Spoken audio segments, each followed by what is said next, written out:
Hello, my friends, and welcome to another edition of Android Faithful. We are your weekly source of hardware, apps, news, pixel predictions, hardware, fun stuff, anything you can think of under the sun about Android. That is us, because we are the Android Faithful. I'm Ron Richards, and joining me as always is Huyen and Mishaal Rahman. Happy Pixel Eve to you both. Happy Pixel Eve. We are back on the unfortunate timing of us always having an episode right before a major event. Exactly. Yes. We are recording this on Tuesday, October 3rd in the evening, like I've been calling it Pixel Eve, as tomorrow morning at 10:30 a.m. Eastern Time is the Google Pixel event, the Made by Google event, Pixel 8 rollout, etc. And I couldn't be more excited to have a very special guest to help us get psyched for Pixel Eve, none other than Mr. Juan Bagnell. Welcome to the show. One's over there. There he What's is. up? I have my mic muted. I had some stuff happening in here that was noisy. we appreciate you riding the mute button. Of course, it happens right when you get introed. So Exactly. Juan, not only are you here to join us for Pixel Eve, but you also are actually the second timer guest on the new show. So What? Yeah. Oh, wow. So believe it or not, you are our first second. That's awesome. Wait, and I'm so excited that we have like more temperate weather, because like the last time I was on the show, I had ice blocks in my pants because we had like 100-degree weather outside. So now you won't see me like melting during the course of the show. I'm stoked. There you go. We're lucky for that. So Y'all lucky. I am too. How do you like to celebrate Pixel Eve? I mean, do you celebrate? Do you choose to celebrate, or do you not observe? I do. Okay, It is definitely a family experience right now. As we speak, my daughter is playing the Queen's Gambit on the Pixel tablet, so she's learning about chess. I'm going through all of my my Android 14 beta phones. I've got 3. Nice. So my Pixel 7 Pro and my Pixel Fold. And then I've got a little shelf over there, and I think I might try and trot out like just some of the older, like I haven't just spent any quality time with the Pixel 5 lately. It was a cute little phone, and I kind of miss it. So all right, cool. Give it a shot. It's a holiday. It's gonna be fun. If I had planned in advance, I would have gotten all of my Pixel devices here around me. You put them under the tree on Pixel Eve. Exactly. And we meditate on Pixel's past. I love it. We need an official, appropriation of pagan ritual. What would we use Exactly for Pixel Eve. for a holiday, a Pixel Eve? Yep. Bush, a Pixel Eve dessert. Right. And you have to put your pixels under the thing. Someone in the chat, please help us out. I would like to say, so Wild West Dan watching live on Twitch says, hanging our old Pixel phones on my monitor stand now, and I put a sock on my mantle in case I get something overnight. What if we bake an old Nice. Pixel into a cake, and then whoever guesses Oh. correctly That's a good idea. That's a what good pixel idea. it is I like wins that. something, gets the family buys them. And we also have a request in from YouTube from Pac NW, who is asking if Juan will dress up as Santa Pixel. That's a Pixel. So by the way, if you like Android Faithful and you want to participate in this live, every Tuesday night, 8 o'clock Eastern, we are on YouTube and Twitch. So you can do that at youtube.com/dailytechnewsshows and twitch.tv/gooddayinternet. From our friends at Daily Tech News Show, helping us, letting us crash on their channels. So, all right. Well, before we get into more Pixel predictions and things like that, real quickly, want to remind everybody, as I mentioned last week, just a quick reminder, we are on Mastodon. We did it. We made the jump. We are at Android Faithful, at androiddev.social. We went to where all the Android devs be at. That's Except for when. Except for when, yeah. And Juan, in the pre-show and live, you said you weren't using the Twitter X that much, but are you on the Mastodon? Are you doing that? I'm kind of poking around everything. Like I even dug out an old Pebble account. This Pebble.is. So the account that I'm spending the most time on, just for my own personal mental well-being, is Mastodon. Okay. The nerds over on Mastodon are legit nerds, and the Linux communities and the FOSS communities are amazing. Yep. Like the quality of conversations that are hanging out there, and that's actually where I started cyber stalking Mishaal again. Was like, oh man, he's posting like this whole thread, and I'm here for it. There you So go. There it is. I feel like if you're feeling a little displaced, if you don't have your micro blogging site, spend a little time, follow a couple hashtags, and I think Mastodon will treat you well. All right. Well, and you can follow us at Android Faithful, so we're on there. So And I am. And then also before we get into the Pixel Eve festivities, Win, you have a special report for us. I need sound effects for breaking. We don't have a breaking news sound breaking effect news. yet. Dun, I dun, could do the funeral music if we want, but that's probably not appropriate here. So So apparently tomorrow, if you aren't aware, if you're in the US, the National Wireless Emergency Alert System will be testing. So everybody's phones are going to ring, I think at the same time, real loud. And I was telling the crew before that I really hope it happens during the Pixel event, not because I want to sabotage it, but I just think it'd be really funny. But but this is a thing that is happening across the US and it will happen to all phones. It's basically just a test of the emergency system, I think FEMA or whatever government agency. At about 2:20 p.m. Eastern tomorrow. 2:20 p.m. Thank you. Yeah. I didn't actually... Somehow I missed the time. So there you go, 2:20 p.m. Eastern. If you get a phone call or if everybody in the room gets a phone call at once, don't panic yet. It is only a test. And I don't think it's going to be a phone call. I think it's going to be that like crazy loud noise, right? Like when there's an Amber Alert, right? I would like to note that I let my sister know, who is a high school teacher, and she says right at the end of the school day, every phone in the building, great. Awesome. 2:20 is still in the midst of things and work days. So just FYI, imagine all the lost dollars in productivity tomorrow, but it's okay. But just letting y'all know in case, if you are listening to this after October 4th, then sorry, we didn't get you in time. But if you download the podcast tonight or listening to it on your commute tomorrow morning on your way to go celebrate Pixel Day, you'll know that it's coming. And maybe if all the people with the Pixel 8s at the event, there'll be some sort of harmonious event where the Pixel 8s participate in this after the event. Or while you're waiting for your Pixel to get updated to Android 14. Don't stare at it too hard or hold it too close to your face. And don't hold it up to the sun either. That's it. No, anyway. I know I'm going to be in like a flow, and then like 10 devices on my desk are going to erupt. I mean, that's a really good point. Like, because I've got my daily driver phone. I've got a phone that will not be named that I'm running tests on. I've got my work phone. It won't happen to my tablet, right? It'll happen to my wife's phone. Like, I think we're going to need to like manage to minimize the amount. Mishaal, I can't imagine. Do you have like a box of phones that are all going to go off or? Most of them are off. I don't keep them all on. But yeah, there's going to be a bunch of like 6 different phones going off tomorrow. Oh no, I have like 4 phones on my desk. My husband carries 2 phones. Oh gosh. It's going to be bad. It's going to be bad. So, this is definitely a us versus them problem. Not like but like I was trying to explain it. My dad was asking about this and I was like, because I was talking to my dad was asking about the show and we were talking about price points on phones, right? And I was talking about foldables, how they're like prohibitively expensive and stuff like that. He's like, right, but does anybody care about that anymore? Doesn't everyone just go to their carrier and pay like a monthly whatever it is, and like your bill is X amount of dollars, and that includes the phone? And I was like, I don't know because I haven't done that for 10 years, and that is we're in a I hate privilege, rarefied, whatever it is, but we're definitely in a different spot as people who are living and breathing with these phones and getting review units and buying unlocked phones and like not wanting to be tethered to just one phone and one carrier. That like, I gotta admit, I am distant from the millions of people and how they get a new phone, right? And so crazy. I know. There you go. So I can't stop talking about Android even when we're not doing the show. I'm like talking to my dad about it. All right. Well, without a further ado, let's get into Pixel Eve because it is the night before the Pixel event.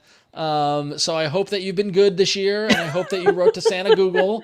But so as we mentioned, tomorrow, October 4th, 2023, beginning at 10 a.m. Eastern, that's 7 a.m. Pacific. I know someone in the chat room was asking what time Pacific it was. At 7 a.m.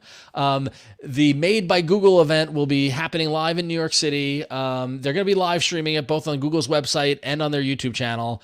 So you should be able to find it. If you just Google Made by Google event or Google event, you'll find it easily tomorrow. But so a quick kind of like, preview of what we're going to see, because it seems like everything's been leaked at this point. Yeah. But we're expecting the Pixel 8 and Pixel Pro. We've already seen some sneak peeks at them. We've gotten some sense of the colorways that we can expect and things like that. So definitely new phones. We can dive into that a little more in a little bit. We're also expecting the new Pixel Watch 2, which we've seen. It's gonna have a new crown, and some other other neat sensors on the back of it and things like that. Fitbit integration, as you can see from the Fitbit icon on the Google's own sneak peek video that they put out. And then we're going to see some Pixel Buds Pro. And in fact, Mishaal, you've got some stuff on the new Pixel Buds Pro that we're going to talk about in a little bit. And then, the launch of Android 14, maybe. I mean, that's what we're all expecting at this point as Android 14 watch continues. And actually, we had a couple of carriers, including Telus, confirm that October 4th would be the launch date for Android 14. So the where in the world is Android 14 mystery can and probably will come to an end. Yeah. That's the thing about Android as an ecosystem is there are too many people. You can't have like a secrets keeper like Apple where it's such a singular. So as soon as you start communicating that stuff, it's gonna get out. Well, so that was my question, was that like, bravo to Google for like getting ahead of that and knowing that stuff is going to leak and like putting out these sneak peeks and basically telegraphing what is going to be announced. And tomorrow's event, as we've seen in previous events, is going to be likely, okay, we know what's coming out, but how are they going to present it? How are they? What is the story they're going to tell? Much like Samsung, what is the Google ecosystem going to look like? Based on what we've seen and what we can expect from Google, we're going to see a lot of focus on the camera and photos and that what it can do. And then, of course, that leads us to the magic buzzword AI, which, if this is anything like the Google I/O presentation, we might be in for it with the AI. I'm guessing. I don't know. I mean. Yeah. Take a shot every time they say the word AI. No, See if you last. We'll die. Coma. Yeah. Exactly. Because I feel like that's the stuff that they can control that won't get kind of pushed out. We've seen a number of leaks. I mean, even in this article that we've linked in the show notes here, we have a pretty good handle on what the hardware is going to be, what the internal specs are going to be, but those don't ever fully sort of detail the experience of using a Pixel. Yep. And that's the area where Google can still come in tomorrow and give us something a little bit special and talk about their investments in AI and machine learning. And it's always to remember things that even when we look at some of the deficiencies that we've had over the last 2 years with tensors, these Pixel phones have been capable of doing things that are very surprising when you put them up against other premium phone competition. And that's where I think Google has an opportunity to keep this conversation going. Some things might seem or look a little iterative, but we're looking at services and we're looking at relationships and we're looking at making everything as ubiquitous as we can with the relationship you have with your data. Right. It's pretty amazing how this whole ecosystem, before I feel like maybe I don't know. I mean, as a dev, this is kind of new to me, this whole experience of we kind of know what's coming, and now as I think you mentioned, the conversation is the important part, and that it actually benefits Google that we've been talking about this and quantificating on it and opining for months and months and months, and they can have a read on what we like. It was kind of funny. This is not quite the same thing, but I saw a conversation from an Android dev kind of just opining on, the security support update cycle on, Android versus iOS. And it's so funny because nowadays we kind of know, and it was funny because now I can say, oh, well, if you want to know, the big rumor is that we'll get 7 years of security updates. So I don't know. I know that's a small example, but it just feels like all these different conversations and all of this focus. It's not focus testing, but it's all this kind of gathering of opinions and hot takes in the run up just seems like just part of the drill now and actually beneficial. I don't know, for everybody. It's kind of cool. Just especially the dev who hasn't paid attention to this until I started doing these shows with you guys. It's been fun and interesting. Well, and that leads me to my question, which is, do you think they're going to surprise us in any way, shape, or form? I mean, I know that now this is wild speculation and stuff like that, but do we think that there's going to be anything that we don't know about? Because we're all, I'm going to say the A word, but Apple led us to believe what's the one more thing and what's the kind of exciting thing. And Google doesn't really play that game except when they do, right? I feel like they when they have a reason to. I mean, Mishaal, what do you think? The only thing that I think they could do that would be really surprising would be an announcement of satellite messaging service support in a year from now. Because the kind of thing that would, if there's something they're planning to announce tomorrow and it's something that's immediately going to roll out or roll out within a few weeks, it would have probably have leaked by now. But something that they're working on that's a year out from now and they don't have marketing materials, they didn't talk to carriers and whatnot. That's something that could truly blindside us because there's that would have been something they would have been able to keep under wraps. But all these so- other things, so there's we're just gonna been too many leaks. We're gonna make this official, right? I'm gonna keep track of this right now, and then we're gonna revisit this next week. So, Mishaal, you are hoping for or predicting some sort of satellite, kind of like future down the road, not at rollout, but like a hint of what's to come, right? Yeah. So, sat support. I'm writing this down, so because I always say this and then I forget. Okay, so Win, is there anything that you would like to see or think they might surprise us with? Yeah. I'll just echo what Chat said and just say that I think at this point, any kind of software stuff, which is, software, anything cool software wise will be interesting. Although, they've leaked a ton of computational videography and photography features, but is there something that probably does have to do with AI software wise that why do I feel like I'm anyway, yes, software devs person, software good. Software-wise. Yes, software. Juan, anything that you want to predict or anything you'd like to say? Similar to Gwen, I think it's going to be a services conversation that is going to talk about their investments in Bard. I'd love to see some conversation about expanding the role of the smartphone. Google can be really good at that when they choose to do that, but I'm a little anxious about some of the hardware tech that has been leaked for things like the rumors on desktop modes. We've had our hearts and our expectations raised on that with Pixels several times in the past, only to have that fall through. But I think we're all in a conversation right now. Foldables are a part of this conversation. AR glasses are a part of this conversation. And there's so much more we could be doing with our mobile tech. That's the opportunity Google has to shake their conversation up. Well, and that's kind of what leads into my hope or prediction is that we're going to see the Pixel 8, we're going to see the Pixel 8 Pro, we're going to see the Pixel Watch, new Pixel Buds. These are all new hardware devices that are in the ecosystem, but they've already rolled out the Pixel Fold, they've rolled out the Pixel Tablet. I've got my Pixel Tablet. Is the conversation going to be around what the Pixel ecosystem is and how that works and how you bounce from one to another? And then my last kind of wish or chaotic good or chaotic neutral thing is that given all the movement with Google Podcasts and YouTube and all this sort of stuff, give me something with podcasts, something somewhere in podcasts. We'll see if that comes through or not. So. Ron, I think you'll get it, but I think it'll be YouTube music. It might piss me off, but but okay, just something then. But when isn't that the problem? Google will stage the way that they kind of try to transfer their audiences to different services, but the headline is Google's killing this thing. And you're like, if Google were better about getting ahead of that, I don't feel, well, first of all, they need to stop killing projects. That's the main thing that's making that perception with consumers. But this is, we're deep into this stuff. The folks in your chat right now, I've seen so many of these faces in other live streams and in other conversations.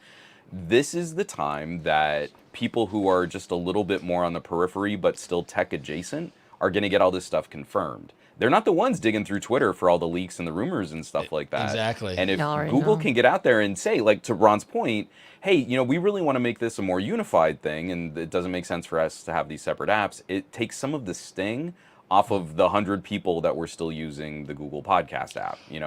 It reassures them that they're being taken care of. And I think that's a great actual segue also to the one thing I want to mention before we move on, which is that this is Google's time on the stage, and this is Google's time to both talk to all of us who are neck deep in it of it, but it's also time to talk to everybody out there who's making purchasing decisions. And traditional news. And traditional news and coming after the Apple event, seeing the disappointment and the declining sales on iPhones and always wanting to pull market share over. And so I thought it was interesting when this came out, this leaked video, outlining Google basically explaining how easy it is to switch to Pixel. Right. Yeah. And so, I wonder if, obviously because of this leaked video that came out, clearly they're going to be pushing. It's so easy to switch. It's no problem. And that sort of thing. And how much of that becomes the story tomorrow for the conversation for people who are watching who aren't already on board with it. Right. We've seen, and in fact, actually, this is also a great, wow, this is the segue show. I love it. I'm gonna jump, Mishaal. I'm gonna jump over Pixel Buds. We'll go back to Pixel Buds, but I think this is a great segue. I gotta find it though. But we were talking about numbers, right? And where is it? Let me find it. I'm sorry, but here it is. So the Google. We talked about sales numbers and things like that. And the fact that and credit to 9 to 5 Google for pointing this out, and Ben over at 9 to 5 Google, who I saw recently, and it was good to see him in person.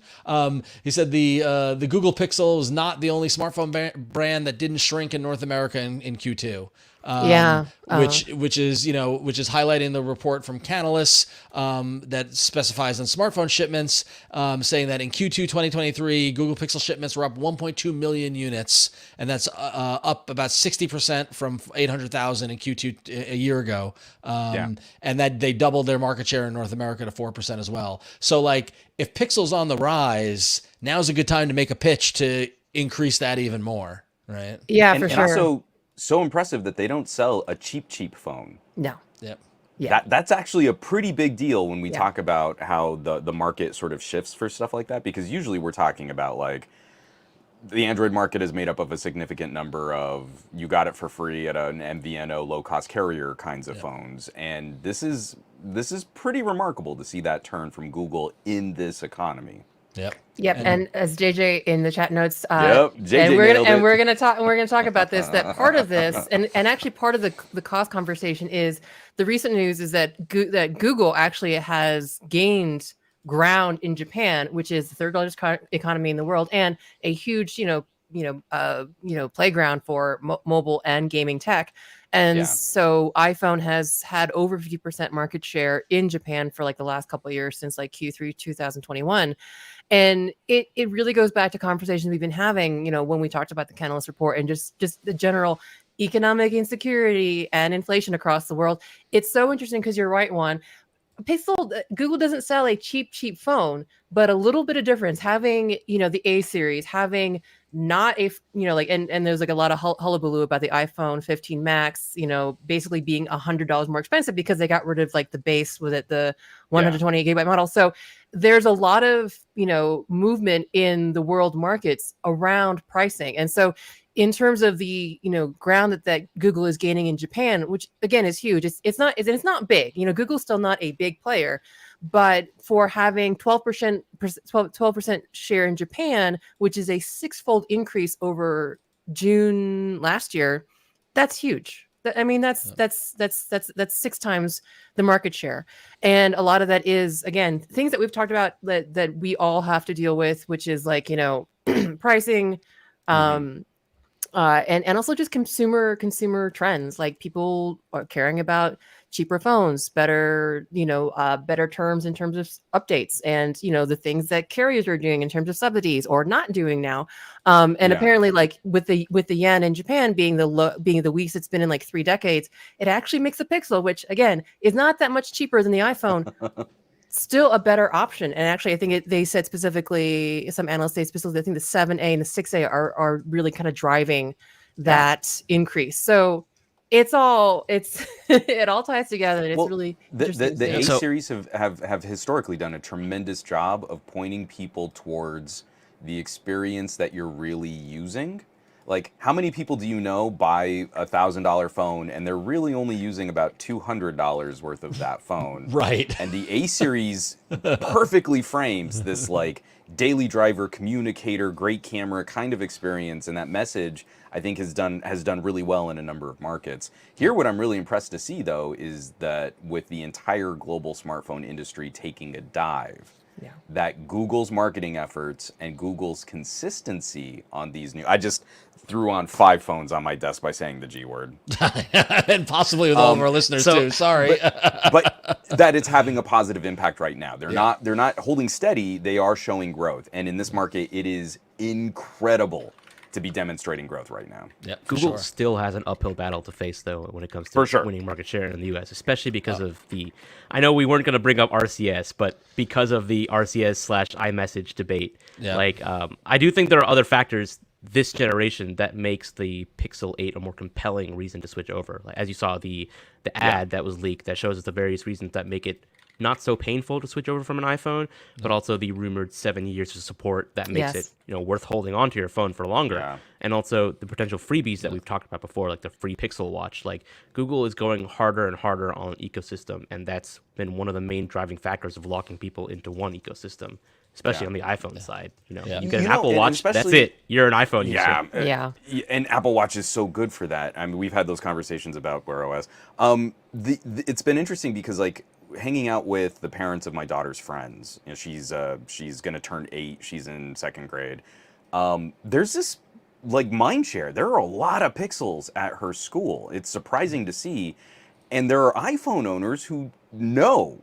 It's so funny. I don't remember a time before where iPhone owners have been aware of another phone's strengths, but the iPhone owners in our little circles know. Oh, I really like the photos that so and so takes from their Google phone. I just can't leave my iPhone, and but like because of the lock-in and all this stuff. And it's so funny. Like I was in the bagel store the other day, and the guy saw my Pixel and was like, "Oh, is that a Pixel?" And like was asking me about the photos and stuff like that.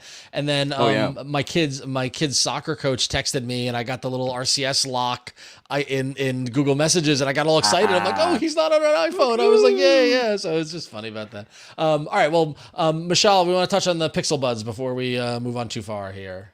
So tell us the story, the tale of Pixel Buds. All right, so ahead of the tomorrow launch event, there's going to be rumored to be 2 new colors of the Pixel Buds Pro, which will be bay blue and porcelain. But we'll also supposedly be getting a major update to the Pixel Buds Pro feature set. So this comes via Camilla. We always butcher this name, but Camilla again. Yeah. Pixel leaker extraordinaire Camilla has discovered that the Pixel Buds Pro will be getting several new features, including conversation detection, hearing wellness, clearer calls, low latency gaming mode, and a Chromebook app. So conversation detection, if you're familiar with the AirPods Pro, it's similar to the conversation awareness feature on that device or the voice detect feature on the Galaxy Buds 2 Pro, which I'm using right now. This feature will basically automatically change ANC to transparency mode whenever it detects you speaking, so that you can hear your surroundings as you're talking to someone. Google's version of the feature is slightly different in that it pauses the media instead of just lowers the volume, which I find kind of neat. But other than that, it should work very similarly. You can supposedly also just tap your bud if it accidentally gets triggered to disable it. And another feature is hearing wellness. So this feature will try to protect your hearing by warning you if you've been listening to loud volumes for excessive periods of time. So excessive periods define like 80 decibels for over a 40-hour period. If you've been listening for music for longer than that, over that time period, you'll get a warning that maybe you should lower the volume to protect your long-term hearing. And I talked about a similar feature that was baked into Android 14. This seems to be a version of that feature that's specific for the Pixel Buds. Nice. The next feature is clearer calls, which will use a new technology called super wideband to double the bandwidth of voice calls. So right now, a lot of voice calls, use like low bandwidth for speech data being sent. So you kind of get like not high quality voice, but with super wideband, you'll get cleaner, richer phone call audio. And this supposedly uses the new LC3 codec, which is part of Bluetooth LE audio, although I don't know if this will require Bluetooth LE audio or not. Camilla also reports that the Pixel Buds Pro will be getting clear calling support, which is not to be confused with clearer calls. I know it's confusing. Clear calling is the feature that's already present on the Pixel phones, which reduces the background noise on the other side of the call so that you can hear the person talking to you more clearly. And then the next feature is low latency gaming mode, which just lowers the latency of the audio that's you're using while you're playing a game, so that there's a less of a delay between what you're hearing and what you're doing on screen. Lastly, there's going to be a web app to manage your Pixel Buds Pro from a Chromebook, which is a nice thing, especially if you like to switch your buds between devices. Cool. I do want to note that for our folks watching the live stream or watching the video version of the show, we're looking at both Mishaal and Camilla's posts on X about this. I don't know if it still matters, but we get the little what's happening trending box on Twitter, X, whatever, and already the Pixel 8 is trending.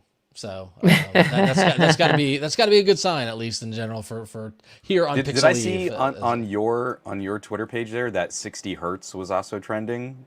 Was that? I just closed the tab. It might have. Every single day since the newest iPhone launch pops up. Yeah, let's see. That same argument. It seems to be gone now. Okay. It might have been. I didn't know. Is this about like the 15 having 60 hertz and why not 120 hertz? Don't even get me started on this. It is we're pushing the Mishaal's silliest debate. All right, cool. Well, so that's an interesting update to Pixel Buds. Well, I guess we'll find out tomorrow if this is all confirmed, although it looks pretty good. So we've got our wishes, our Pixel Eve wishes documented. We'll revisit them next week. Juan, you won't be on the show, but you'll have to listen to hear us. I'll be watching. Okay, yeah, good. for sure. Watching. And I hope everyone has a great Pixel Day tomorrow. I'm very, very excited about everything. So. Well, from Pixels to patrons, every week we allow our very, very wonderful patrons, thank you for your support, to choose from between 3 news stories that we will discuss.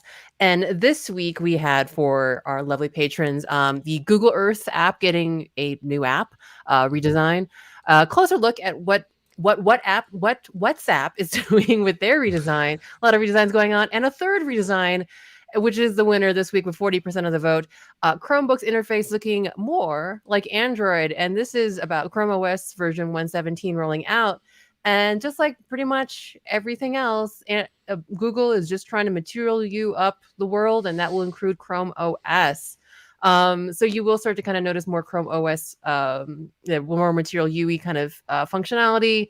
A lot of the settings, a lot of the UI elements will look very much kind of like your little Android 13, 14-y, with kind of switching to these like large color blocks, big pill-like buttons. And a lot of that is to take advantage of dynamic coloring, where it will draw accent colors off of your background to apply to your lovely new Chrome OS interface.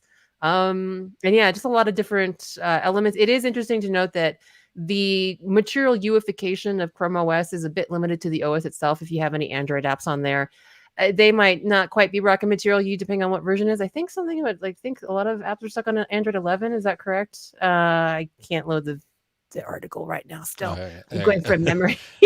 But material U, Google loves it. They're pushing it. And so if you're the kind of person that really likes your material U dynamic theming, and you are someone who loves Chrome OS and wish it was a little bit more like Android, you're getting your wish. And this new update is rolling out in the next several weeks. So yeah, here it is. So it says Material U only works for Chrome OS Windows, but not Android apps. That's because it's still running Android 11, which doesn't support Material U. We presume that once machines are updated to Android 13, they'll also show Material U colors in Android apps. And that was from the Android Police article covering this. What do you need to play with? What I need to check out is, I believe Windows 11 subsystem is running Android 13. Oh, yes. And I wonder how that might mess with app design. Because it's funny to me that Windows 11 is actually more up to date on Android than Chrome OS is at present. Oh, that just feels bad when you say it like that. It's weird, true. Right? This whole year has been so weird. It has been weird. Now, I don't think this is a bad thing in terms of like everything should look the same, right? Like Material U is out there. That should be like this to me seems welcome, right? I mean, like, is there something I'm missing here that makes it less or? No, I mean, Chrome OS is pretty cutting edge when it comes to design, actually. Yeah, I think Chromebooks could use the help. Yep. Yeah, and that's just like a problem, and it is good to see. Like I will say that as a dev, one of the problems that we tend to have is, and this is not defending anyone too hard. We all need to make an effort, but it's really weird. They keep updating material, and then in terms of, at least for Android devs, like the tools that we get to implement things like Material U, they tend to be quite staggered. So we'll, like, for example, right now, my husband and I had this conversation where some of us are still using Material 1, 2 components because, there's a certain control or a certain thing that we need that isn't quite in Material 3. So yes, anything that is updated is really freaking awesome, and someone had to work really hard on that, is basically what I'm trying to say. Sense. So it is difficult, but it's always interesting to see how much they know they have to keep their, the best foot forward with design. But it's a lot of effort, both creating the components for third parties to use and also doing it themselves. So yeah, bully on them for getting it done. Indeed. Alrighty. So that was the patron pick. You can go to patreon.com/AndroidFaithful. We thank all of our patrons for participating and for supporting us. You guys are the best. It's awesome. We're welcoming new patrons every week. Honestly, it humbles us that you like what we do. So thank you to everyone for your support. Big heart icon. Big heart. Sorry, I was making a big heart for the audio stream only. All right, so that takes us to hardware, and it's very exciting because we get to talk about a cool foot. Not just one of us, but two of us on the show today get to talk about the Xiaomi 13 Pro T, or what did Xiaomi 13T Pro. 13T Pro. So Mishaal, take it away. 13T Pro. There it is. Yeah. So before I talk about the phone itself, I want to talk a bit about the event itself.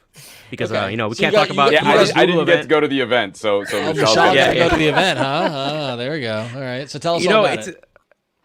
I could have stayed home like Juan and just gotten the phones, which is always an option. I mean, I would never say not to do that. You get the phone anyway. You're gonna review it. Why not, right?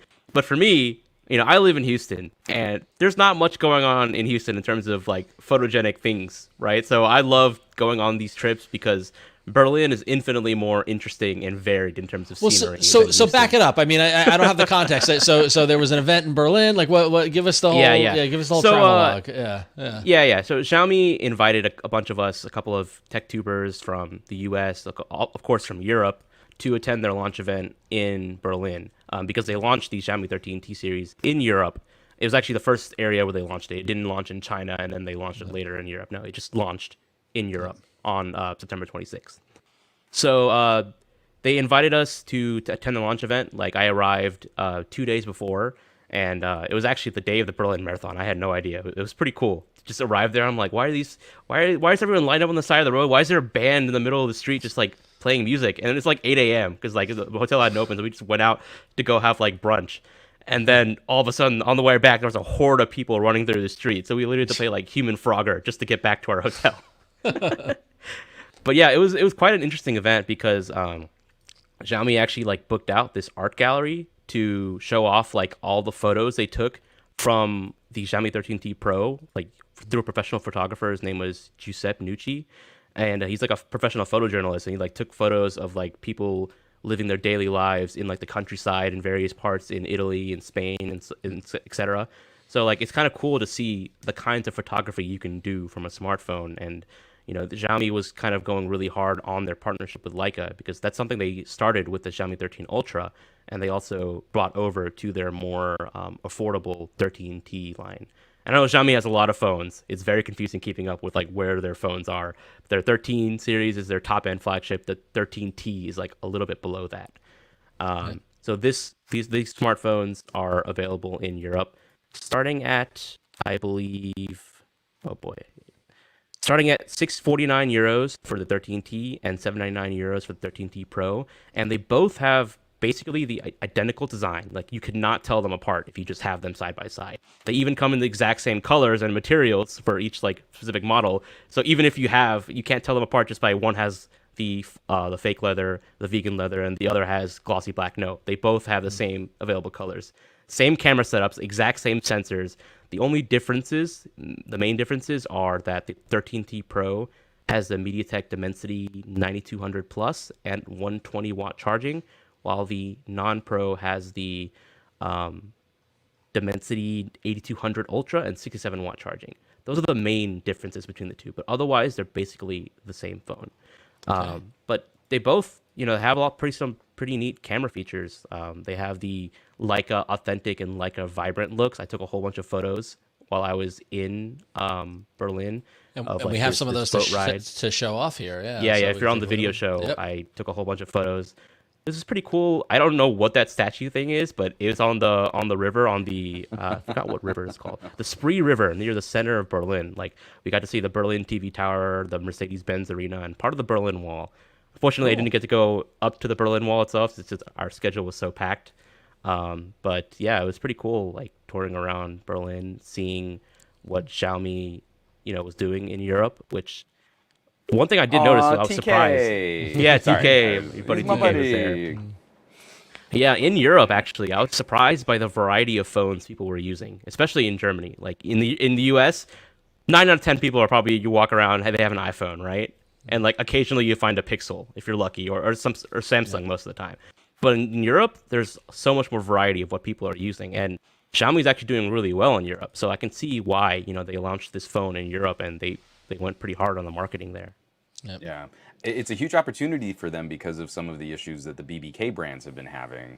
You can tell Xiaomi has really been stepping up their presence there because there's a little bit of a wedge, there's a little bit of a gap.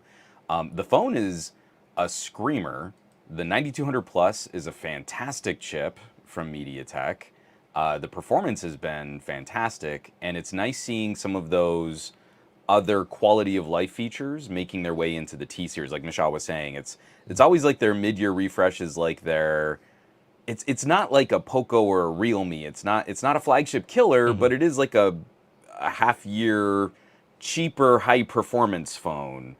But now we're starting to get so close. I'm actually a little concerned. Like, if you could shop a 13 Pro on a sale, you might get pretty close to the launch price of the 13T Pro. And depending on what you need, like, those differences are now getting finer and finer and finer.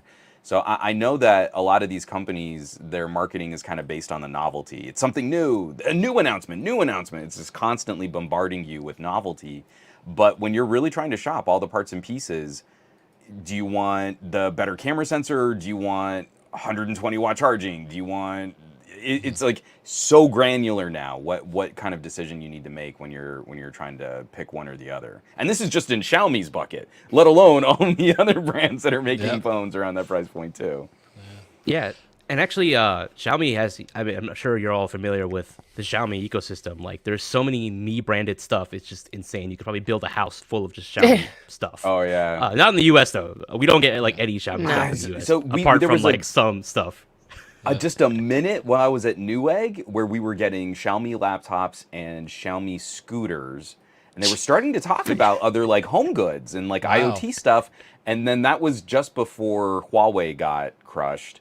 And during that whole Huawei debacle, when Huawei was trying to land the Mate 10 Pro at AT&T, Xiaomi was also added to the entities list. Xiaomi had to sue the United States government to get removed from that list, and they succeeded. Yeah. But they've never brought things back. Like, they were just about... I felt like we were so close to getting Xiaomi tech here. It just seems like such a missed opportunity to have some more competition there. We could have had the CyberDog. I saw they had the CyberDog at the event, which is like, why? Oh wow! Why is Xiaomi? I have only God knows why they're making a robot dog, but it's Xiaomi. Like, why not? Okay. So a bit about the actual phone, just quickly. I have the 13T Pro in the Alpine Blue model. I don't know, what color do you have? I have the sort of... I don't know what the name is. It's the black, the piano black. Right. The black. So Actually, I think it's super, just called black. glossy. Yeah, that's super glossy. Like reflector. Look at that reflection. Yeah, let's see if I can get. That's crazy. Oh, hey, that's crazy. It's a one. Oh wow. I really like the Alpine Blue model because it has the vegan leather, so it's actually quite grippy. It's really nice to hold. It is a pretty big phone. Vegan leather. I take issue with the vegan leather. Just call it. It's not leather. Just call it like leather. I don't know. I miss mocking. Some people when we were kids, are really people attached to leather. Pleather, yes, pleather, yeah, pleather was acceptable. Why not call pleather? So, yeah, I because I've gotten to handle both, but I'm using the glossy back. For anyone who might be shopping this internationally in the EU, I don't think the glossy back is finished as well as the vegan leather back. It's things about like the way that like the back kind of curves into the edges of the phone. The vegan leather kind of gives that a little bit more of a buffer. So the transition between edges is a lot softer. And that's one of the only things on this phone that I feel doesn't seem as nice as the numbered version. The numbered Xiaomis feel just a little bit better pieced together. Except for the vegan leather is almost indistinguishable from my Xiaomi 13 Ultra. Nice. So yeah, first impressions, it's big and wide, but it's not super heavy, so it is nice to hold. Like, I mean, the previous phone I was using was the Galaxy Z Fold 5, so not many things are going to feel as heavy as that. So I guess there's a little bit of perspective there. MIUI is definitely a big departure from stock Android, but in my opinion, it's not as much of a departure as One UI. Like, One UI is a complete different beast in terms of like features. At least MIUI, there's not as many features. It is a big departure, but it's not as overwhelming as One UI. It'll take some time to get used to. Right. And yeah, as you mentioned, performance is pretty solid. MediaTek, I don't think I have any other flagship MediaTek chipset running devices like before this. The performance is of course very solid. Like, it's just running stock and like going through apps, opening apps, and everything is pretty solid. I haven't tried any demanding games like Genshin Impact. The charging speed is ludicrous, 120 watt. Like, I don't see myself ever actually taking advantage of 120 watts. Like, like actually needing it, because I'm pretty sure even just 40 minutes of charging Oh, on the regular it's model not is about more than enough. needing it, Mishaal. Well, yeah, it's about having it, It's right? not Yep. about- It's not about needing, it's about having it, right? So, which is probably a good reminder. I forgot to mention at the top of the show. Those of you watching live, you can go to af.showbot.tv and put in your picks for the show titles, because it's not about needing it, it's about having it. But anyway, I like that. yeah. So Mishaal, I encourage you to check that out because it's Yeah, it's worth it. because they estimate completely empty to fully charged in 19 minutes. Yeah, And that's it wild. completely changes your relationship with a phone. Like, I'm not as concerned because it lacks wireless charging, and I'm not as concerned with putting my phone down on charging pads because 5 minutes plugged in is roughly a day of use, not a day and a night, Yep. but like a sun up, sundown day. And I don't want to wait around for a Yeah. wireless charging pad. But yeah, the performance on the MediaTeks have been really interesting. There's only really been one Achilles heel that I found going from Vivos and Xiaomi's this year, which is like you got to go really deep in the weeds, and you've got to have expectations that you're trying to use your phone like a laptop replacement. And if you're that person who wants to go mobile, like real nomad, I'm editing videos from phones, or maybe I want to record a podcast from a mobile device and do the entire thing from soup to nuts, all on that screen. It is performance is nearly indistinguishable from an 8 Gen 2. So it's been a really good year for MediaTek, even though they don't always win these Antutu or Geekbench number score things. When I can take an hour of podcast audio, put some bumpers on it, and squish it down into an MP3, and that takes 2 minutes, That's pretty impressive. I feel we're good. Maybe another phone can do it faster, sure, but I feel that's Yep. respectful. I don't know what else I would be asking for Yep. in that situation from a phone. So, quick question from the chat. A asked in the chat, what do you guys think is better in general, Xiaomi or Huawei, if you had to compare the two companies in terms of what they're... It's hard to tell now, right? I mean... There's no question. If you actually want to use a phone as a daily driver, Xiaomi's gonna be better because Huawei doesn't have Google Apps. Like Right. I actually bought a P60 Pro while I was in Europe just because I wanted a recent Huawei phone, and I wanted the good camera because like Benson has been like raving about the camera on that Yeah, phone. it's a great And camera. yes, the app experience is still abysmal on EMUI. Like the apps that it gave me as an option to install, they were like basically no-name apps. And then if I wanted to install any usable apps, like I just got to sideload them, right? That's not something the average user is going to do. So without question, Xiaomi, if you're outside of China. I'd agree. And then also it's just the more current collection of partnerships. You know, what made Huawei so disruptive a couple years back were, I mean, things like having a relationship with Leica. And that's now transferred, and Xiaomi is doing that kind of work really well now. And so I feel the more exciting spot it's like Huawei is exciting because they're doing things we didn't think they could.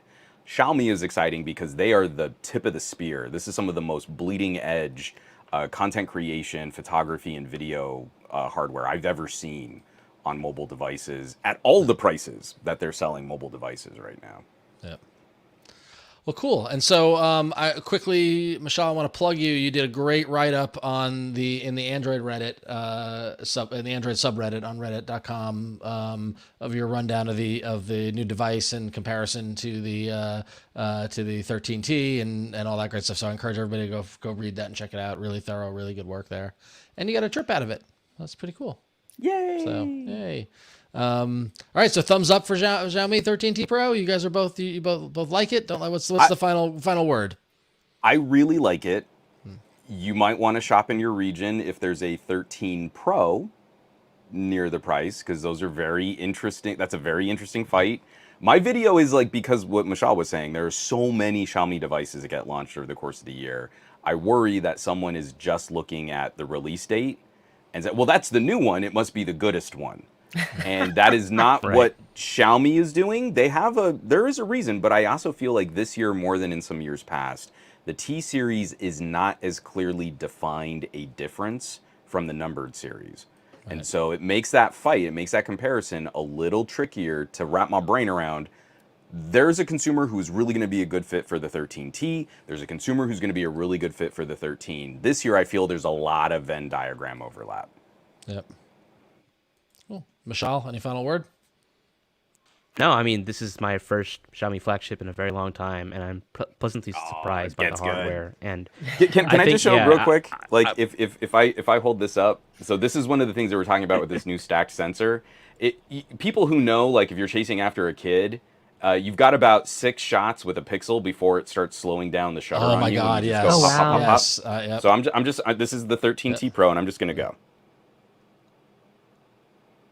Let's see. All right, that's impressive. He's just taking picture after picture, and it's not slowing down. It's still going. I'm trying to tap this as kind of reasonably quick as I can, and it hasn't grayed out the shutter on me. they actually highlighted this during the launch of it. I think they said it's 67% or 63% faster at capturing than the S23 Ultra. Like, they specifically compared it to the S23 Ultra during the event. Shutter lag on a Samsung, that's a pretty low bar, but even against even against other, like, camera-centric phones, that's like, I've never seen anything quite that responsive outside of a Sony. Yeah. Because Sony loves doing that high burst rate, eye tracking, autofocus, stuff like that. But when I can do, like, a slideshow, like, I can do with individual shutter presses, not with, like, a hold the button, take a lame burst of or photos. anything like that. Yeah. When I can do kind of an 8 to 10 frame per second slideshow of my daughter running through a park, and I can keep up with her just for a couple seconds of that is pretty remarkable for this not being the most expensive phone that they're selling this year. Cool. All right, so Xiaomi 13T Pro, check it out if you can. A couple other quick bits of hardware news. Excitement is swirling around the OnePlus Open. A lot of rumors and a lot of leaks that are happening because of the OnePlus Open. And in fact, a OnePlus Open was spotted out in the world by in the hand of Indian actress Anushka Sharma. There was a photo taken of her in public holding the phone. Now, whether or not this was planted or on purpose or an accident or a leak or whatever, I know there was a lot of people who were saying it was staged. That we definitely thought it would, was more of a. Because who holds their phone like that? Exactly. Let me make sure the branding is out the window. Yeah, look at the camera lens that is so identifiable. Yeah, but so it's getting excited though. Excited to see what OnePlus has to offer in terms of the in the foldable space. We are very excited, but one kind of rumor to hit on that is that the OnePlus Open and the Oppo Find N3 have been confirmed to be the same phone, which is no surprise given the relationship between the two. The founder of OnePlus and SVP of Oppo confirmed it. And the OnePlus Open and the Oppo Find N3 apparently are going to have a hinge that's 37% smaller than the Oppo Find N2's hinge, which is progress from product over product, device over device to be expected. But I imagine the hinge will be something that they'll be touting as part of the technology with the OnePlus Open when we get the full breakdown of it. So. Very cool. I'm excited to have another entry into the foldable space. Absolutely. I think it's great. I'm so anxious for this launch. Because we talked about this before, I think on the last time I was on. I was the Duo nerd. Yep. And the Pixel Fold has helped. Again, it doesn't quite scratch the itch of what I loved about the Duo for multitasking, but it seems like every iterative generation on these foldables has gotten me closer and closer to be going like, well, my Duos can now just be museum pieces. I don't need to worry about them using them anymore. And I feel like what I've seen from Oppo in this regard over the last year has been, I think that's like, it's been the idea of this concept that I want to play with the most. Yep. Especially that we're going to get an actual American flavor of it. I'm really stoked for that. I do want to flag in the chat, Cousin of Ja referred to the Indian actress saying it was as staged as Taylor Swift and Travis Kelce, which, Yeah, well, so the NFL's pulling like huge numbers right now just because Taylor Swift showed up at a game. I mean, and we'll see if she's so into football after her movie comes out. Right. I mean, no publicity is bad publicity. True. So anyway, I don't want to get into that. We need Taylor Swift to get the message Yes, That's when iPhone will finally support dear. RCS. If we get Taylor Swift in there with a Pixel Fold, keeping track of the game, So- sending RCS messages. I should have asked. I don't think I can share the photo, but a friend of mine, a friend of his, was at a game and was sitting in a club suite not too far away from Taylor Swift. So he sends my buddy this photo, like, oh my God, I can actually, from my phone camera zoom, I can see Taylor Swift. And my friend, being the ultra Star Trek geek that he is, goes, wait a minute, is the old lady sitting next to Taylor Swift using a Sony? You're like, dude, it's Taylor Swift. I know. I'm But- pretty sure the lady there's holding an Xperia. That's very funny.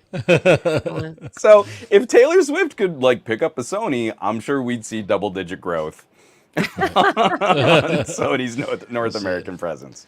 All right, and one more bit of hardware from Samsung. Yeah, right? one more. And in fact, Samsung decided to kind of scoop the October 4th they're scooping the Pixel event because actually they have already announced fan editions of the S23, Tab S9, and Buds, which basically are bringing you flagship quality features at mid-tier Mid-range?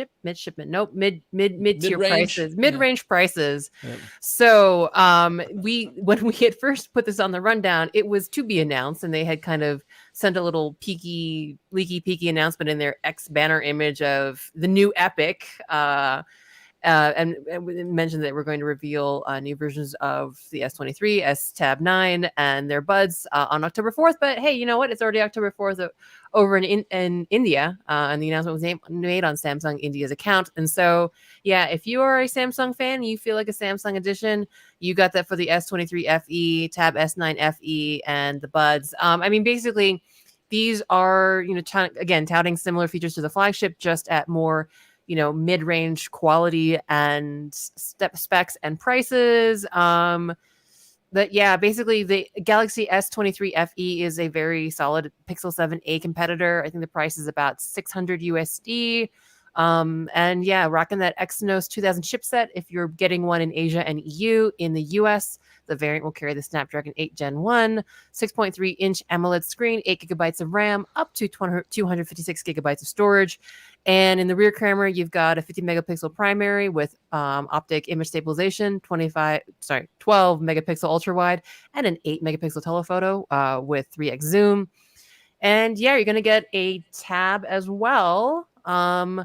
So, the big thing with this year's, fleet of S9s was basically they're trying to bring the quality of everything up. But for those of you who didn't want to pay a whole bunch for a new tablet, you can do the Tab S9 FE, which has, again, mid-range internals. It's rocking the Exynos 1380, 6 to 8 gigabytes of RAM, 128 gigabytes of base storage for $600 USD, which is a little more expensive than the Pixel tablet, but Yeah. it is in this case actually using a LCD panel instead of those 120 hertz AMOLED screens that all of the S9s that were announced earlier this year have.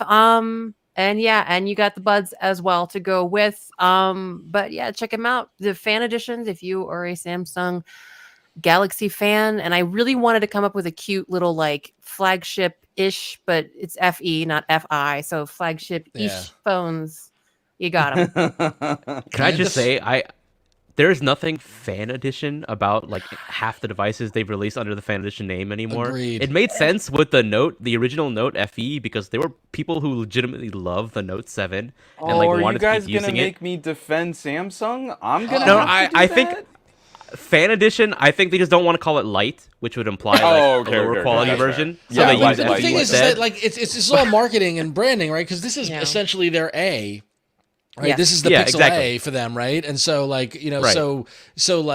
but fan edition, I agree with you, Mishaal. It's just there's Right. nothing fan Yeah, about this, right? It's an Yeah. unfortunate name, but I'm really glad to see Samsung pivot back, Yeah. where I think Samsung got so rocked by the Pixel pricing that's why we didn't get the FE22. Mm-hmm. Right. And they needed to scramble.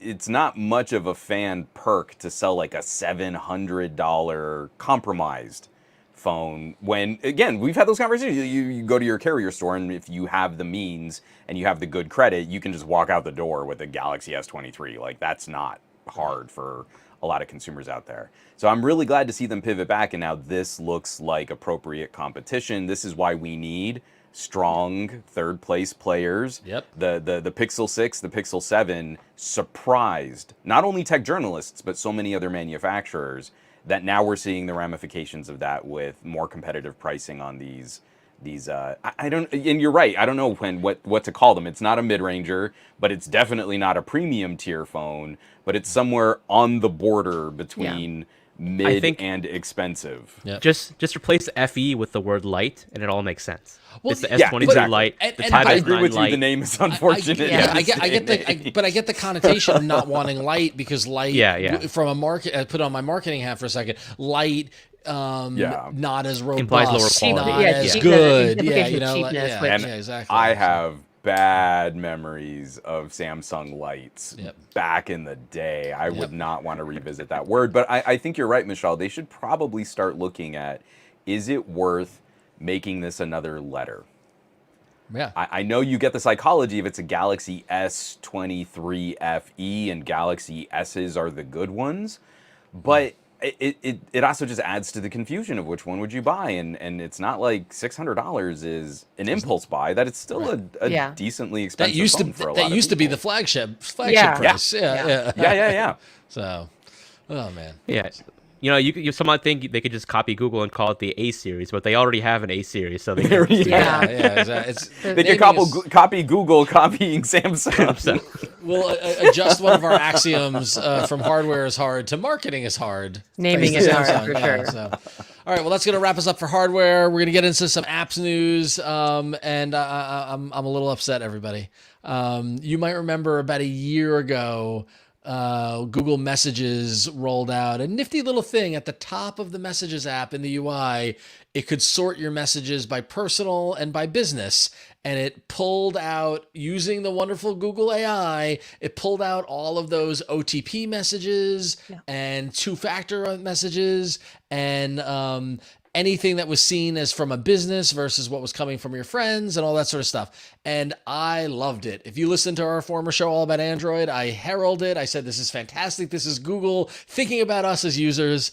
And then the other day, I was putting my kids to bed and I quickly got a text message and I went to go look at it and I saw those were gone. And I went, oh, that's weird. And so then I'm trying to navigate getting a toddler into bed while trying to like look in the settings. I was like, oh, the app must have updated and it's turned off or something. And I go into the advanced settings and it is gone. And so I run to the Android Faithful Discord, which you can get access to by being a loyal member on Patreon.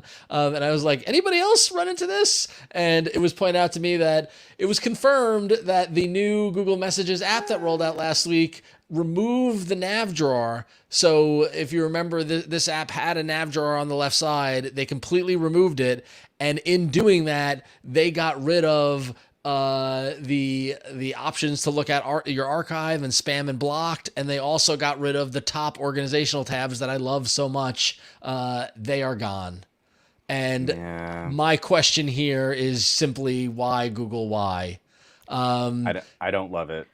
So I don't think anyone likes this change. No, and what's the point? So they got rid of the hamburger menu in the upper left-hand corner. It's now replaced with a Google icon that does nothing, and you get to the settings now by tapping your face in the icon in the upper right-hand corner, like other Google apps, which is fine.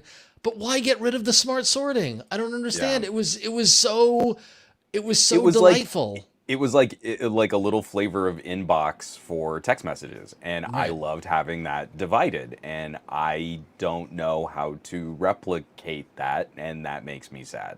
Right. And sorry. This feature had like an interesting little history. It was originally India exclusive because like in that country, OTPs are so popular. They're used for like everything that they like needed some way to filter them out for the main inbox. But then they brought it over to the US and like everyone loved it. Like it's who doesn't great. love it? It was great. Like categorize their inbox. But then now it's gone. And I don't know why. I hope that it's an oversight, because now when you go into the settings and into the section where you could turn on that window, it is it is a very lonely settings in that section because I think there's only one option left, which is deleting OTP after 24 hours, which is great, which I'm glad they didn't get rid of. That's great.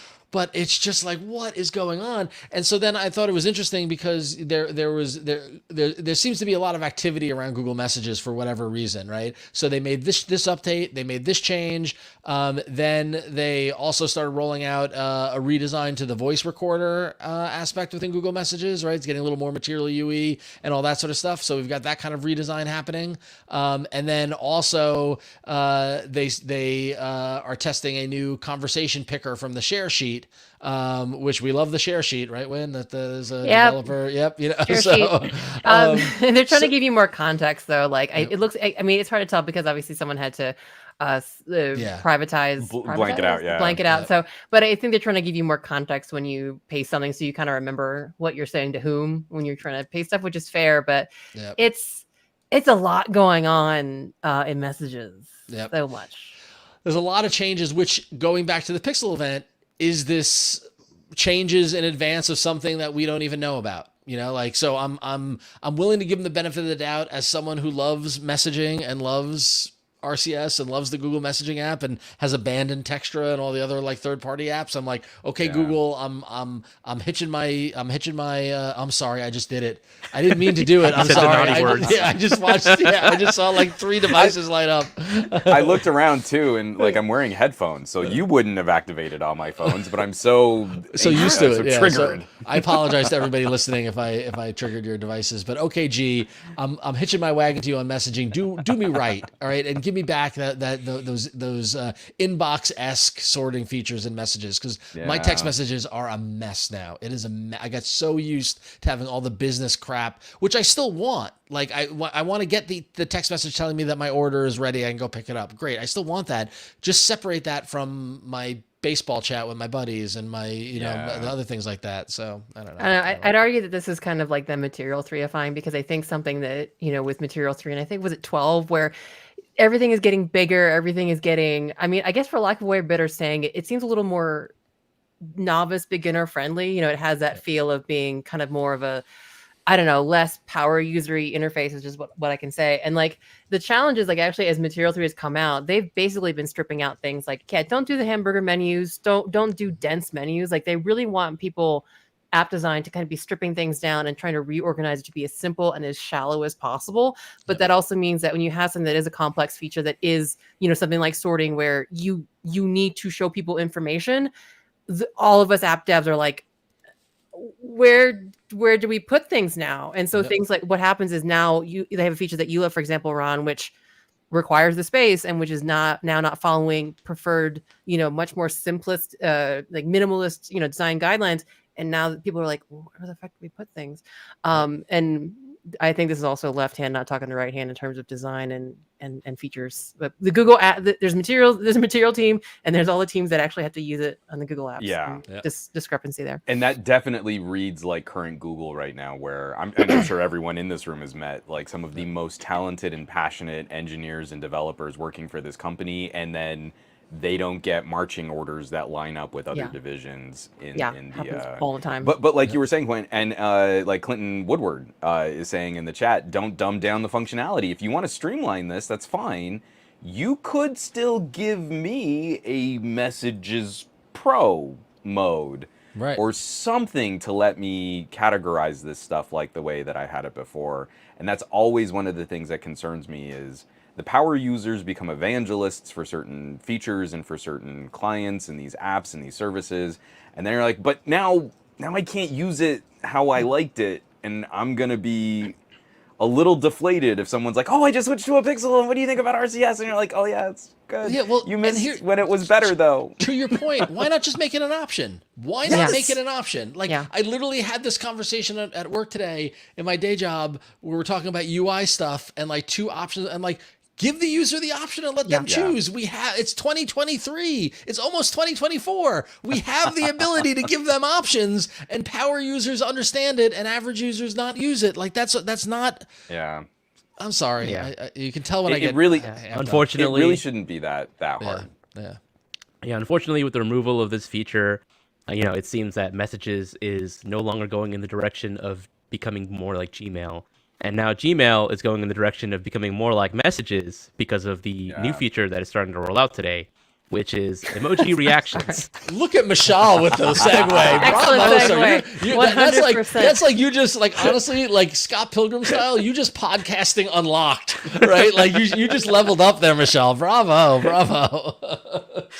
So, according to 9 to 5 Google, Gmail is in the process of rolling out emoji reactions in the Android app, which will be also be coming soon to the iOS and the web versions of Gmail. And as you'd expect, this will allow you to react to emails using emojis. So if other people are using Gmail, they'll see those emojis underneath the email message. But if they're non-Gmail users, they'll be receiving it as replies to the original email. Which Oh my god, which is awful. So immediate reactions, by the way, and we're looking at an example in Gmail where it's like somebody got a picture of a puppy and then all the emoji reactions underneath it. So two things. One, for better or for worse, I use Outlook for my work, for my day job, and Microsoft recently rolled out emoji reactions in Outlook, which at least they're not as integrated in this. Like every now and then you'll see like a little like, thumbs up in the corner. I'm like, what is that? I'm like, oh, someone reacted in emoji-wise. But this Gmail execution of the emoji reactions of everyone on the thread at the bottom of the email, this looks just like Slack. Right? When there's a Slack post and there's like, hundreds of people in the channel and everyone's reacting in that way and it's a mess. It's like, and if you're gonna get responses via email, that's insane. So there are some caveats. I know you're all worried about, that one moment there's going to be a mass reply all chain and then like 1,000 people just sending a reply will like have their emojis spam to everyone else. There's going to be some restrictions, like emoji reactions won't be supported if you receive an email via BCC, if you're replying to an encrypted message, or if an email is sent to a large group. And plus there are Who's some defining a large on group, by the way? I'm not exactly sure. Yeah. But you can't send emoji reactions like infinitely. You can't do more than 20 reactions to the same message. And you also, I think only 50 unique reactions are apparently allowed. So yeah, I can imagine some chains will be a mess. I can kind of see why they're doing this because, if someone, like in the example shown above, you just send a cute puppy photo, right? You don't want 50 different people saying, nice photo, cute dog, right? If they could just react to the original message with an emoji. I mean, situations like that, it makes sense. Nope. Email is transactional. Email is I'm sending you information. I want to receive information. I don't want email. I don't want hearts in response to it. I don't want anyone on a thread I have to have the option of up to 20 emoji reactions to the same message like that. I will say that the correlation between people that I would have an email thread of this nature on, where they would want to use all the reactions, are also the kind of people who would not use a BCC. Yep. Them's your relatives. They're just putting everyone in their address book on. So we're all screwed, y'all. I'm sorry. Love you guys. Yeah, I see no upside to this. I see no sorry, we're all help just from this. so mean. We don't want it. I do think it's interesting that that they're using the undo send functionality to allow you the same functionality. Underlying technology is what allows you to change your emoji reaction. So you get the email, you respond, and then you've got 30 seconds to change it to 19 other responses. Great. Oh man. Oh man. Funny. And hopefully they don't put notifications for this crap, because could you imagine your notifications saying like, you're 15 on, it's like hearted this thing. Oh my gosh. Yeah. Yep, exactly. Oh god. Yeah, no, and this is like, and Pack and NW in the chat says this is like Discord or like Slack or whatever. It's like you're right, Mishaal. It's like it's trying to make email not like email and more like messaging, but in like the not community, but like the collaborative platforms. Yeah. Yeah, so. I feel like that ship sailed with Google Wave. Yep. Now email just needs to be email. In fact, I'd like to get back to inbox style. Yep. Like don't give me these cutesy like collaborative things. I have a dozen services that are cutesy and collaborative. Yep. I would like to see email get simpler. Yep. And that would be great. Right now, I mean, I've been a Gmail supporter for a long time, and right now Gmail's feeling very bloated. Right now, it's feeling very heavy. Agreed. Feels very heavy compared to what it used to be. So yeah, I've mentioned this on the show before, but I added reactions to the Trello Android app when we did reactions back in 2017, 2018, and even then it felt too late or inappropriate in 2017, 2018 to be adding like it just felt like a fatty thing to add reactions to it. So seeing Gmail add it in 2023, I'm like, oh, you guys, that's cute. That's so cute. No. So cute. No. All right. No. Well, so speaking of No heart email, emoji for you. we like to get emails from you, minus your emoji reactions. You can email us at contact@androidfaithful.com. We do love to hear from you. We read every email we get. I try to respond to every email we get. And sometimes responding is responding to you on the show, so you got to listen. But if you get an email from me in response, text-wise, it means you didn't make the show. So just FYI there. So, all right. Well, Wynn, we've got one email this week. So We do, and we have a lovely email from that originates from one of our lovely patrons, Jonathan Blade.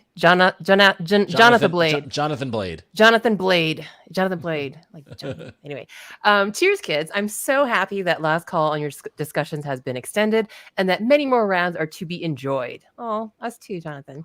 I wanted to shoot you a message that I posted in Threads as well, because in my opinion, it's pretty important to know/clarify. Things may have changed for Android TV, but your Play Movies content exists directly in the service as a super category with live TV, apps, and your library, Play Movies and TV. You also still have access to all of your purchased content inside of the YouTube app. In my opinion, anyone who buys digital movies should be using Movies Anywhere to sync it across all major services so that if any single service ever decides to shut down, users still have access to their content. I believe that ultimately Google will incorporate all media into YouTube, but the ham-fisted process of piecemealing it out over a decade is incredibly boneheaded. I'm just so happy by that last sentence so much, Jonathan. Anyhow, happy to be a part of Team Faithful, Jonathan Blade, via Patreon. And this was in response to the shutdown of Google Play TV and Movies app on Android TV, which a lot of people wrote in or commented to us that we were a little more flippant of that than we should have been. We were like, oh, whatever, it's going away. I think, except for me, who has you were who uses it, and I do say, going back to what we were saying, I think that was a byproduct of us being so beaten down by Google killing things that when it happens, it's just like, well, there's another thing, you know, like you know. So, and I do agree with Jonathan Blade here that it's all going to be in YouTube in like a year or two. Sure. Yeah. And I feel, again, they do this like little kind of cute blog post saying, hey, we're going to move this over, and they don't do a very good job of getting out ahead of all the stories, because now you have to know the headline is going to be Google kills fill in the blank. Yeah. Like they did with the podcast app. Like, yes, we know it's going to be in YouTube Music. Sure, podcasts are going to live somewhere else. It's not like Google's giving up on podcasts and YouTube.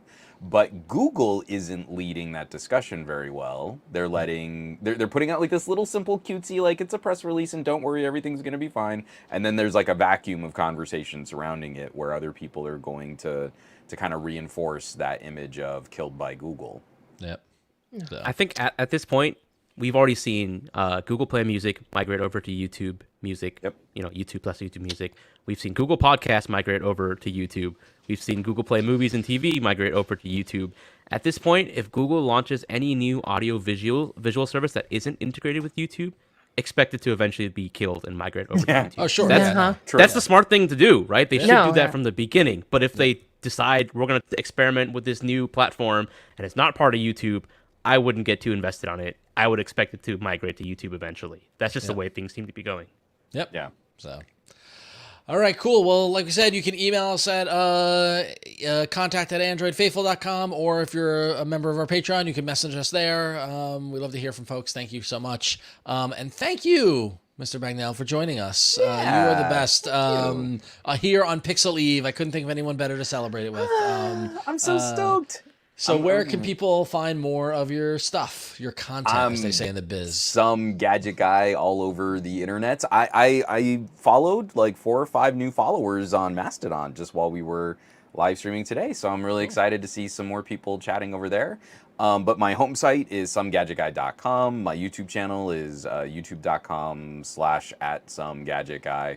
And you'll also see me as a gun for hire on a number of other publications and podcasts and stuff like that. So I get around.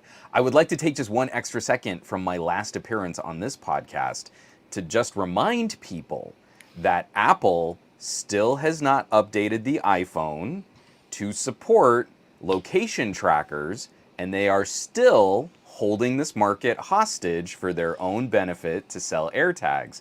I have sent some queries to the FTC and to the California State Attorney General, and I feel this is a conversation that, without any disclosure from Apple or a timeline, that this would be an anti-competitive and anti-consumer move if anyone else would like to help reinforce that conversation with your local and state governments. I'm just saying, we're getting to that point where some disclosure is probably warranted. Hot damn, preach, Juan, So you're preach, saying- love it. Bravo. You're saying Apple needs to get the message. Is that right? It works. It works Apple on. needs to send the message as to when we can expect them to contribute to a standard that they themselves threw a hand grenade into location security and privacy. So you're totally right. So it would be nice if they It works played on multiple ball. levels, getting the message. Yeah. Well, Apple. So, all right. Well, Juan, thank you so much for fighting the good fight, and thank you for being our second guest on Android Faithful. You're the best. I'm so stoked. This is so good. So I know everyone's going to do their rundowns. We were talking about it at the beginning of the show. Is anyone here, or like, are you guys going to be doing any live tweeting, streaming for Pixel? Oh my God, we tomorrow, completely or- forgot to hype it at the top of the show. We will be, in fact. Yeah. Mishaal, Yeah, I'll mention that. Yeah, why don't we go around the horn? Mishaal, where will you be tomorrow after the Pixel event? So I'll be live on DTNS at 12:45 p.m. Pacific to, I think, 2:10 p.m. Pacific, talking about the after the show, because obviously at that point the Made by Google event will have already been done. So we'll be doing a post-show discussion. But So Win will be doing it a live. show. Yes, Yeah. with Nice. average, totally average, not special audience member Jason Howe. I'm going to be on twit.tv/live starting at 7 a.m. Pacific, 10 a.m. Eastern, and we're going to cover it live, and we'll be there for color commentary and opining on the Pixel event. So yeah, check it out, twit.tv/live. Yep. So win on Twit with Jason in the morning for the event live, the live commentary, and then Mishaal on Daily Tech News Show that afternoon. You can watch that on twitch.tv/gooddayinternet. You can watch it live at 4 p.m. Eastern, or you just subscribe to DTNS and listen to it afterwards. I know I will be. I will not be doing anything, but I might be. I was talking to Miriam about going on to Miriam's podcast. Her next episode comes out over the weekend, talking about the Google event, and so I will promote that next week when it's out, and you can go and listen to that. But lots of talking about Google, lots of podcasting with friends, all good stuff. Juan, will you be doing anything anywhere, or are you just gonna be watching? I was asking literally just because I would like to know where to go tomorrow. So if I wasn't gonna have like a good home for like some good chatter and discussion during the event, then I was probably just gonna be like cranky on Threads or Mastodon. Nice. I don't think live tooting is a thing. You know, these Mastodons, they're toots. I mean, just don't it is- want to. Yeah, but you know what I mean, Mishaal? It's like it's not set up to just have like. Oh no, you know, Threads don't post really after work post very after well post in after post Mastodon. after Like post. it just doesn't work that way. So, But I will much be- rather just hang out in someone's chat. Right. I will be posting live about Android and software releases tomorrow, during the event, because we're assuming, based on the leaks, that Android 14 will be launching tomorrow. So I will be posting a lot if that does happen. So if you want to, follow me on Twitter at Mishaal Rahman to see what is new in the world of Android, you can go ahead and do that. And also, if you want to support me, I also have my own Patreon at Mishaal Rahman. I do semi-regularly like exclusive posts related to the world of Android, but also if you just want to join the Discord where we chat a lot about Google phones, Android, and all of the stuff, you can support me to get access to that Discord. And also just if you want to support the work that I do, because it takes a lot of work to dig into Android and figure out what's going on, because Google doesn't make it easy with how many things they have going on. There's just so much going on that it takes a lot of work and a lot of time. So I'd appreciate if you could support me. Cool. Awesome, Mishaal. Thank you so much. All right, Win, where can folks find you aside Yes. from Twit tomorrow? Yes, well, I'm normally here, and if you haven't caught the live stream, then you don't notice that Juan and I wonderfully color coordinated today. I was going to make a joke about the new coral colorway they were going to introduce for Pixel 8, yada, yada, yada, but you want to catch the live stream or the VOD at least to see how lovingly, or not lovingly, but how how awesomely we color coordinated. Otherwise, you can find me on my website, randomlytyping.com. I am an Android dev, even though right now I'm a little bit independent but you can find any talks and related code, slides, and video for those talks on my website, randomlytyping.com. Excellent. And yes, I will be. You can follow me on all the socials. I'm Ronixo on all of them out there. I will be working my day job tomorrow during the event. I'm very upset because I'm in New York. I could have gone to it, but yeah. But if you're looking for another podcast that has nothing to do about anything with Android, head over to ifanboy.com, where I talk to my two buddies about all things TV and movies in the latest episode of Media Explode, where I talked about watching the show This Fool on Hulu, which is very funny. It takes place in South Central LA. Michael Imperioli's in it, very good. And then we go in depth on the cancellation of Winning Time on HBO. A show that we all really liked. Yeah. So go to ifanboy.com. You can subscribe to the podcast there, check it out, and stay for the comic talk that I don't participate in, but good times. So good stuff. Well, thank you, Juan, so much for joining the show. Happy Pixel Eve to you. Yay. And want to remind everybody, you can go to androidfaithful.com, where you can subscribe to all of our different spots where you can subscribe. You can see previous episodes. We've got the video embedded on there. You can watch the video episodes or go watch them on YouTube or wherever your podcast of choice to listen to is there. It's all on our hub at androidfaithful.com. And we appreciate everybody for going to that website and doing the whole thing. So that's going to wrap us up for this week. This podcast records and releases every Tuesday night. So like I mentioned, be sure to subscribe at androidfaithful.com. Email us at contact@androidfaithful.com. Have a wonderful Pixel day tomorrow. We love you all, and we will see you next week for our breakdown of the Pixel event. Until next time, we are the Android Faithful.